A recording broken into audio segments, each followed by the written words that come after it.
Bonjour à tous, je suis Didier Mazier, je vous souhaite la bienvenue et je vous remercie pour votre fidélité à cette chaîne. Alors n'oubliez pas de vous abonner et puis si vous êtes abonné, activez les notifications. Beaucoup m'ont posé la question de savoir quand vont sortir les vidéos. En général, c'est le lundi vers 11h30 en fin de matinée.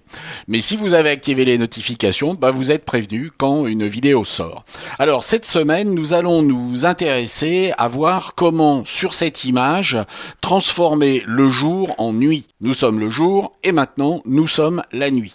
Alors cela ne va pas se faire en une opération mais en deux opérations et en utilisant des fonctionnalités de Photoshop pour l'une qui est nouvelle, puisqu'il s'agit du remplacement du ciel, et puis pour l'autre qui n'est pas nouvelle, et vous allez voir qu'elle peut être très intéressante. Alors mettons-nous au travail dès à présent. Changer un ciel sur une image dans Photoshop, ce n'est pas très compliqué, mais cela ne sera que la première étape de ce projet. Nous avons pris la précaution de dupliquer le calque de base, et nous ne sommes pas sur un objet dynamique, car nous ne pourrions pas effectuer certaines des manipulations que nous allons entreprendre sur un objet dynamique. Remplacer le ciel va se faire tout simplement en sélectionnant notre calque et dans le menu édition, demander le remplacement du ciel. Nous allons ouvrir cette boîte de dialogue.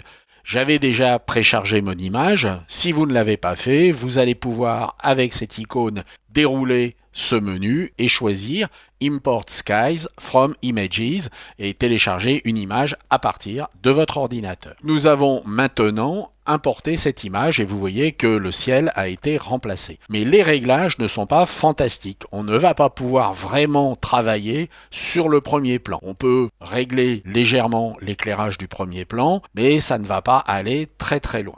Nous allons faire OK et trouver une autre solution qui, vous allez le constater, est extrêmement rapide et efficace. Notez que nous avons choisi pour notre remplacement du ciel de les placer sur un groupe de calques qui se trouve à l'intérieur de ce dossier. Nous allons dérouler le menu Images, Réglages et nous allons chercher la correspondance de couleurs.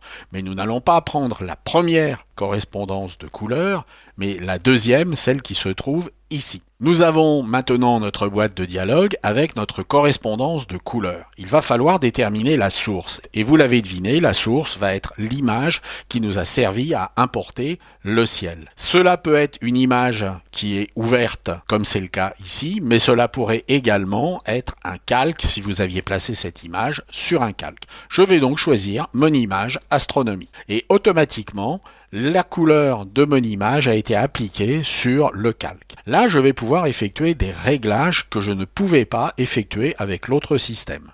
Je vais pouvoir réduire l'intensité des couleurs, puisqu'il y a beaucoup moins de couleurs la nuit. Je peux également augmenter un petit peu la luminance, de manière à avoir une image beaucoup plus claire. Et vous avez constaté que c'est le jour et la nuit. Pour voir avant et après notre effet, nous pouvons cliquer sur cet œil avec la touche Option sur Mac, Alt sur PC, et nous avons notre image de base, et puis notre image retravaillée. Mais vous constatez que cette méthode est extrêmement rapide. 1. On insère le ciel nocturne, et 2.